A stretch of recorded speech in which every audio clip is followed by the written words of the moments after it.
হইলো লে বল তো মাই মানে কি? বল তো মাই মানে কি? কি করে?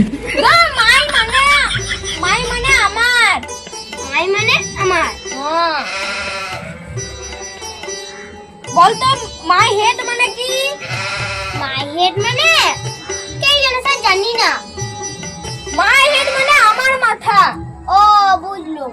মাই হেড মানে স্যারের মাথা। কি বলে? মাই হেড মানে স্যারের মাথা। এ বুনি মাই হেড মানে আমার মাথা। ও মাই হেড মানে দাদার মাথা। মাই হেড মানে দাদার মাথা। আরে বিটি মাই হেড মানে আমার মাথা। মাই হেড মানে বাবার মাথা। মাই হেড মানে বাবার মাথা। এই কি বুঝি রে? মাই হেড মানে হলো আমার মাথা। মাই হেড মানে বলছি তো আমি। মাই হেড মানে স্যারের মাথা। কি করে? এই শালা বুঝে না আমি যাচ্ছি রে, আমি আর না স্যার বসুন। না